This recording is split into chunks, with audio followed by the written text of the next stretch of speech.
You're listening to Marketing Spark, the podcast that delivers insight, tools, and tips from marketers and entrepreneurs in the trenches in 20 minutes or less. For marketing agencies and marketing consultants, 2020 has been, well, interesting. I suspect that many of us started the year well, then saw business disappear, and then saw clients start to return. To get insight into how our marketing agency has been doing business this year, I reached out to Mano Guiragossian, who heads up Guiragossian Media. Mano offers some great insight on LinkedIn about a variety of topics, so definitely follow him. Welcome to Marketing Spark. Thank you, Mark. It's my pleasure to be with you today. Among the many things marketing related that you talk about on LinkedIn, video seems to be a very common theme. And I've really learned a lot from you in terms of how to approach video and how specifically to take advantage of YouTube.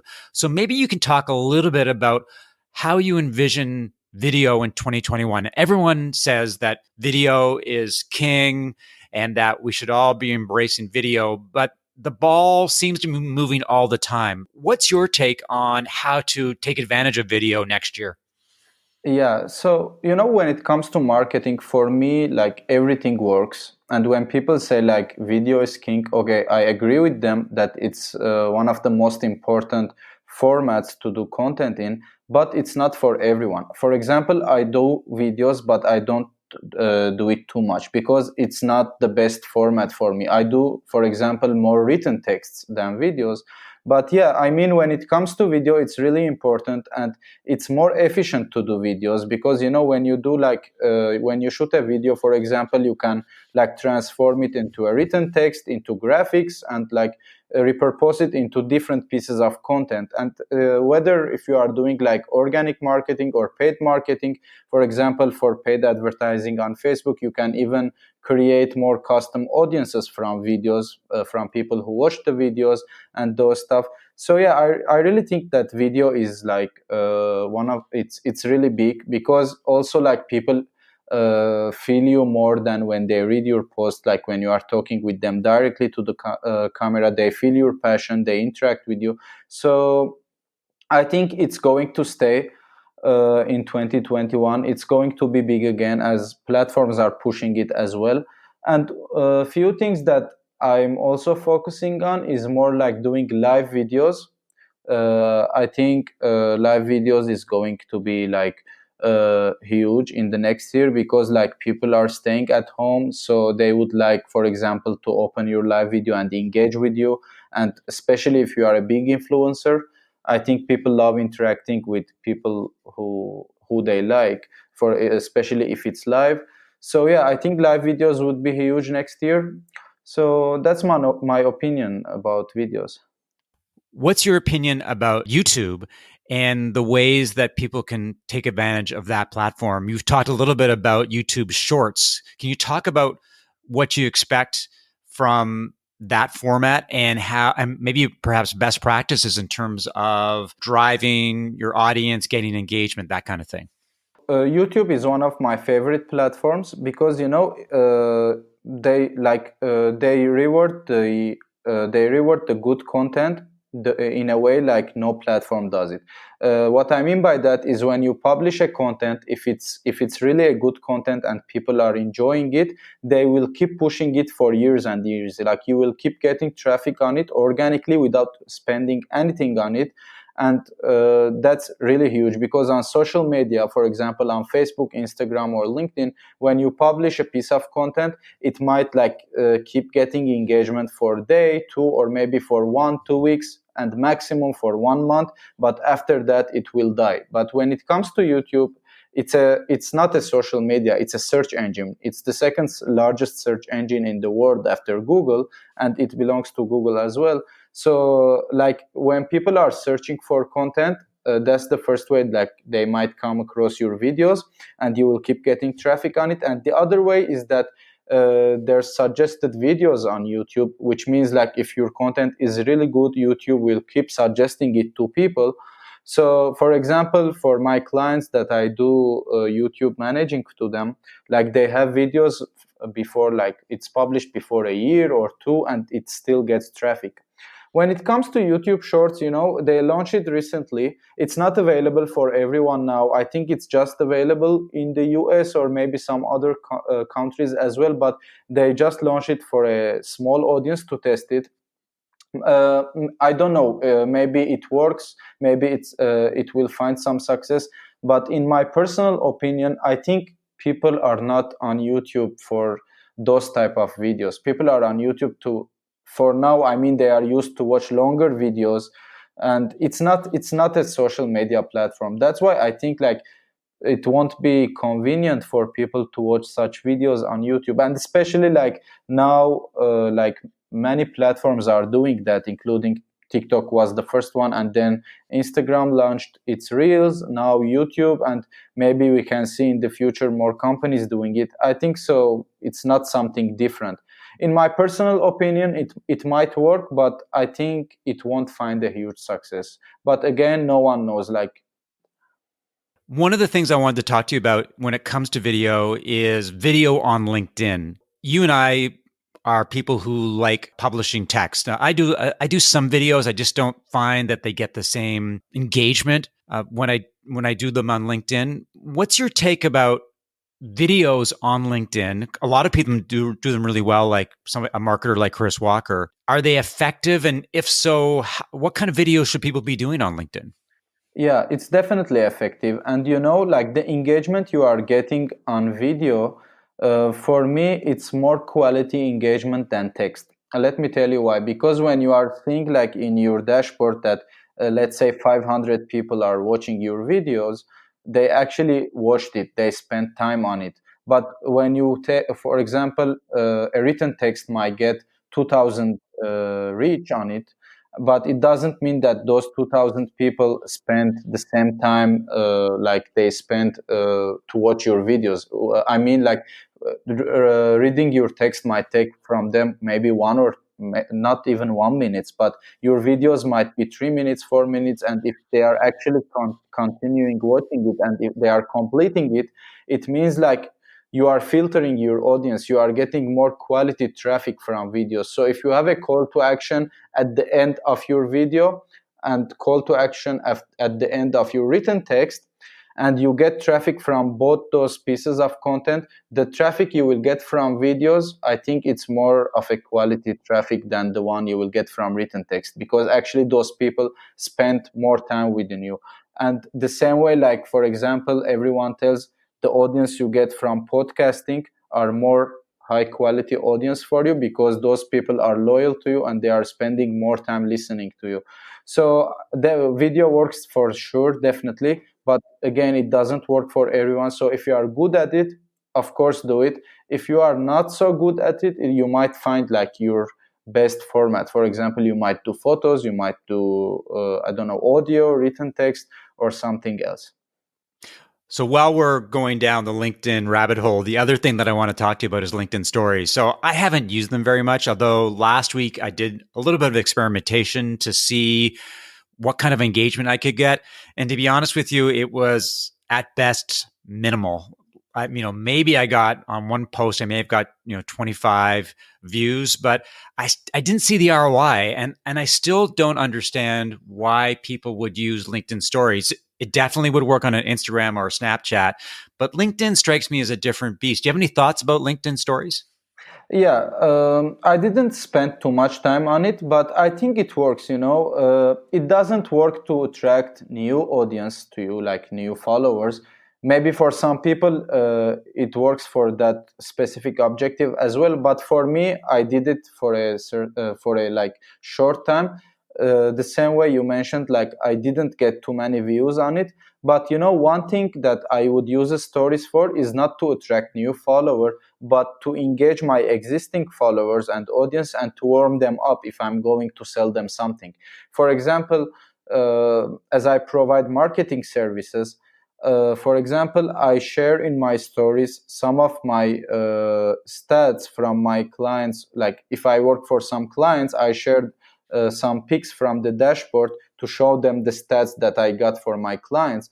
It's something that I don't like to post about because it's not a piece of content.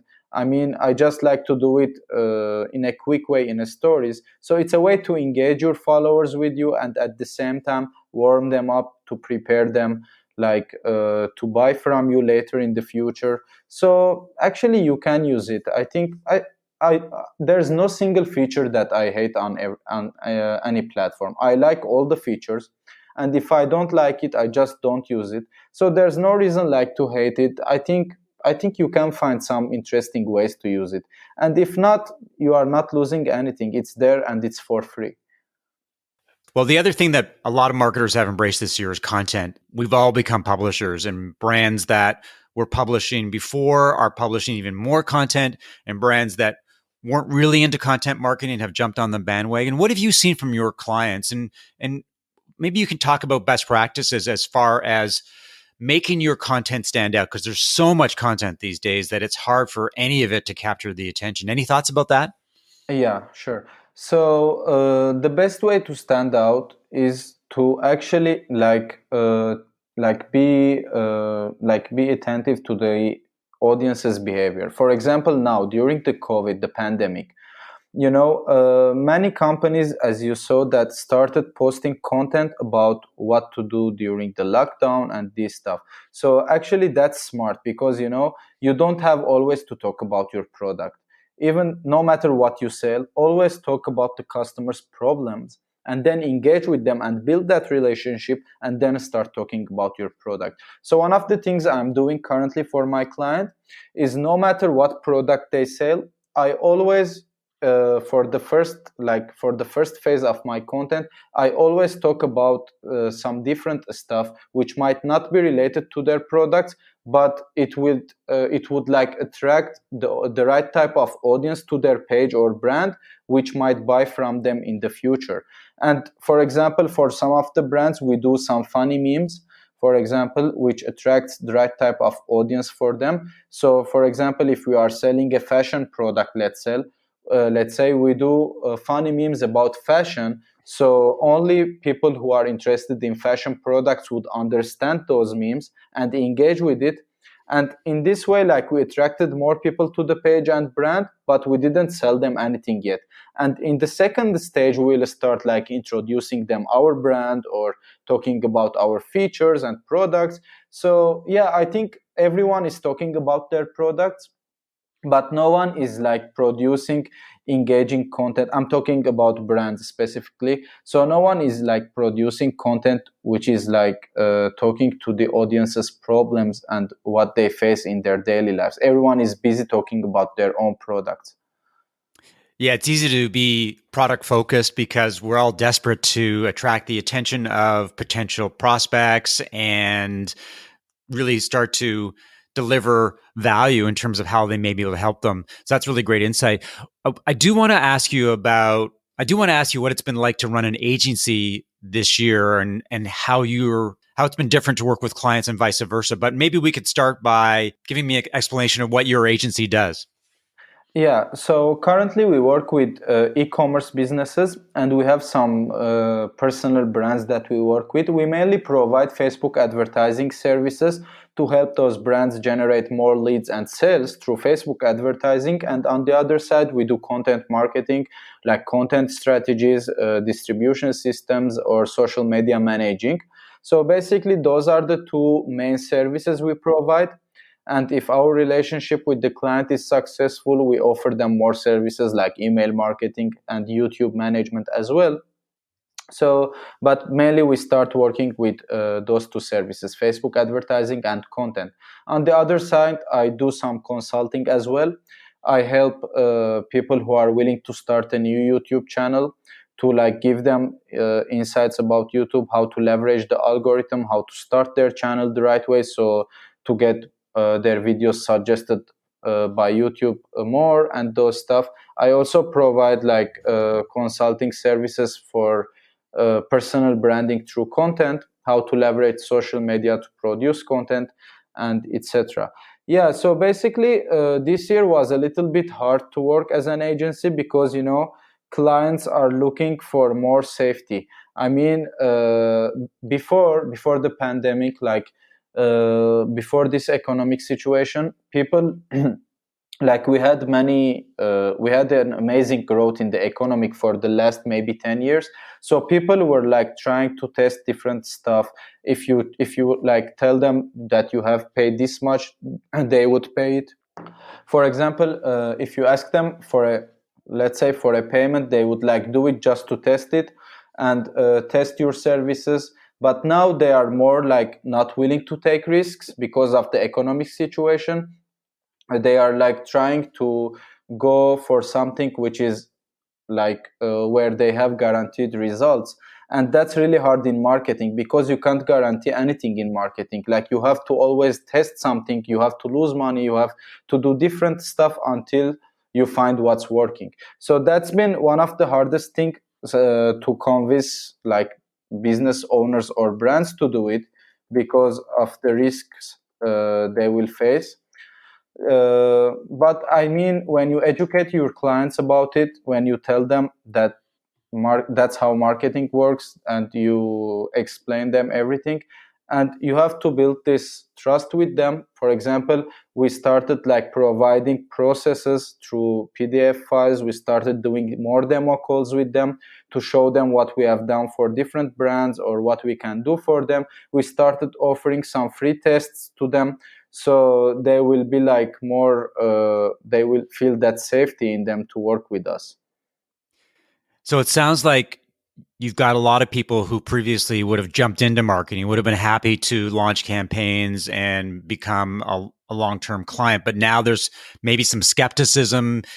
Perhaps they want to see examples of ROI. They're looking for results. They're looking for fast results because every marketing dollar counts these days. So how has it been to actually turn prospects into customers?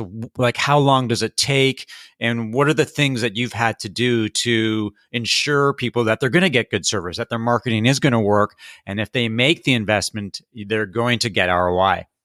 Yeah, it depends on the client. For example, I have clients that I close them within 2 or 3 days, and I also have some clients that I have been like this negotiating with them for months, and after that they like start working with us. So it depends on the client, but the average is, if it's a new client, it's from 1 to 2 weeks for us.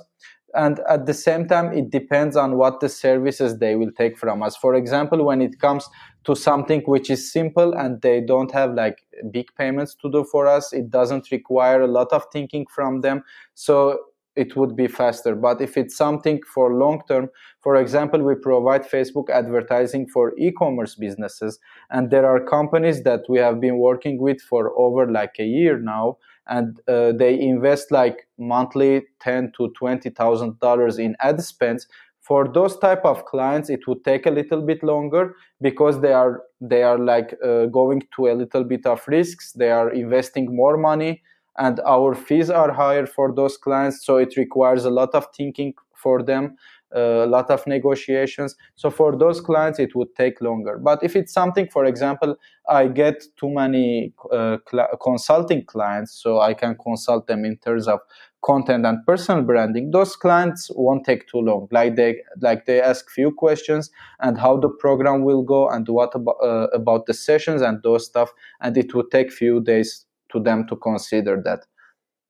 Now, I know you get asked this question a lot, but you've got a very interesting background. Your personal journey is really fascinating. A lot of challenges and ups and downs. Maybe you can give me a snapshot of where you've come from and where you're at now. Because I find the personal stories to be the most interesting, because entrepreneurs these days come from anywhere and everywhere. And even the fact that we're talking and we're doing this podcast demonstrates that we live in a global economy where connecting with people has been easier than ever. So I'd be interested in a little bit about you and where you're at now. Yeah, so I was born in Syria. I'm Armenian, but I was born in Syria. And in 2014, I had to immigrate from Syria to Armenia because of the war. And I came here to Armenia. Now I'm living in Armenia as well. And when I came here in Armenia, it was too hard for me. I didn't know English. English is not my native language. I used to speak Armenian and Arabic in Syria. So I came here, I had to learn a new language. I didn't know anything about marketing. I had to go work for free for 6 months just to learn marketing. And then when I got into the marketing world, I started working for one of the agencies here in Armenia, and there I learned everything. And after I had like great results there, they promoted me to lead the marketing team in that company, and I worked there for 3 years. I led over a 10 people team there, and after that I decided to launch my own agency after like I had more than 3 years of experience in the area, and I had amazing results. And past year, like we did over $1 million in sales for different companies. And we know what's interesting, like in 2000, from 2014 to 2017, I didn't know English, I didn't know anything about marketing. And after that to now, all my clients, like 90% of my clients, are from the US, Canada, and those countries. And it's really interesting, like I live in Armenia and I don't have clients from Armenia. I work with people like from the US and Canada. As you mentioned, like thanks to the internet, there are no limits now. You can work with everyone and wherever they are.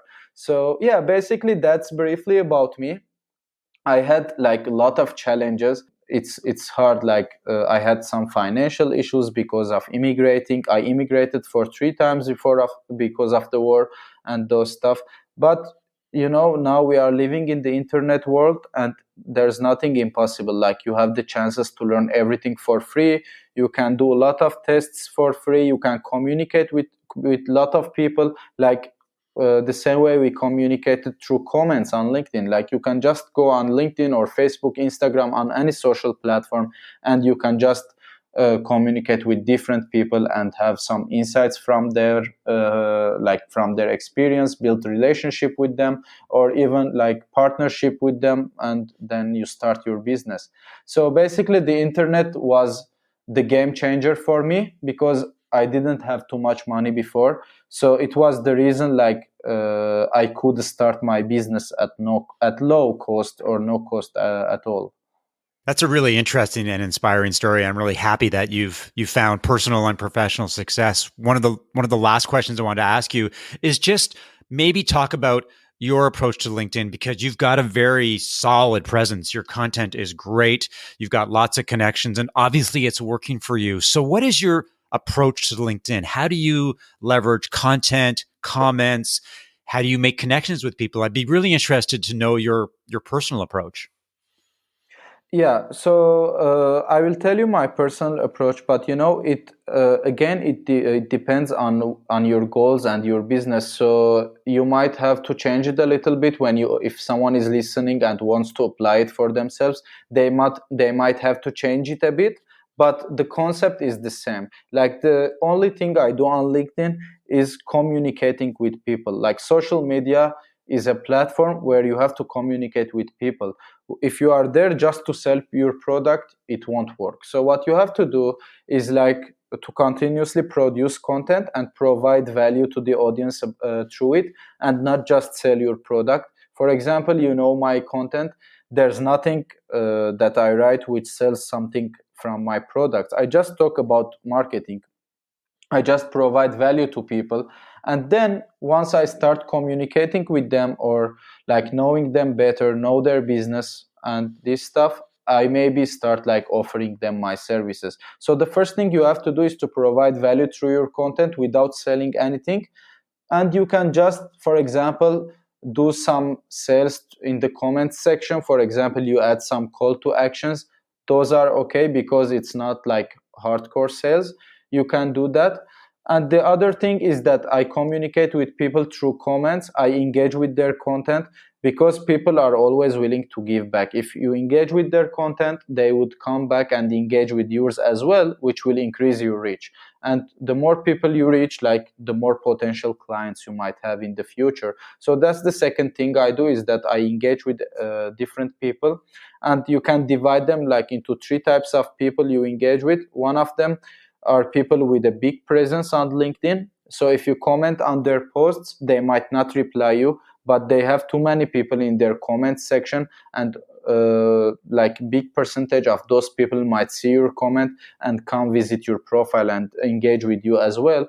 And the other type of accounts are the average accounts. Like they might not have too much engagement on their posts, but again they have some sort of traffic there, so you can engage with them, and those people might again come back to your profile and engage with you. And there's a lot of potential to partner with those people because they are in the same level as you, so they might be interested to work with you, for example. And the other type of accounts are the accounts with low influence, for example, not low influence, but they don't have too much engagement on their posts. So those are again people that you have to support. Again, they might come back to engage with your content, and actually they might reach out to you to help them in something. So those are the three types of accounts I engage with. And the third thing to do, which I don't do it too much, but I'm like planning to spend more time on it, is to communicate with people through DMs. So you don't have just to comment on their posts or like it and that's it, but you have to also DM them and message them, ask what they do, and communicate with them and build that relationship. That's something I don't do too much now because I'm not finding the time for it, but I'm definitely willing to spend more time in it. That's great advice, because I think everybody should be looking to leverage LinkedIn. And there are a lot of things around best practices and how you write content and comment and engage with people and accept connection invitations. So I really appreciate that insight. Manu, where can people find you on the web? Yeah, so actually the best place is LinkedIn. It's where I'm mostly active. I'm on every social platform. I have Facebook. You can connect with me on Facebook, Instagram, LinkedIn. I also have a podcast where you can listen to my interviews with different people from different industries. It's called the Perspective Podcast. So yeah, if you have any questions, feel free to reach out to me and let's talk about that. Thanks for listening to another episode of Marketing Spark. If you enjoyed the conversation, leave a review and subscribe via iTunes or your favorite podcast app. If you like what you heard, please rate it. For show notes of today's conversation and information about Mano, visit marketingspark.co/blog.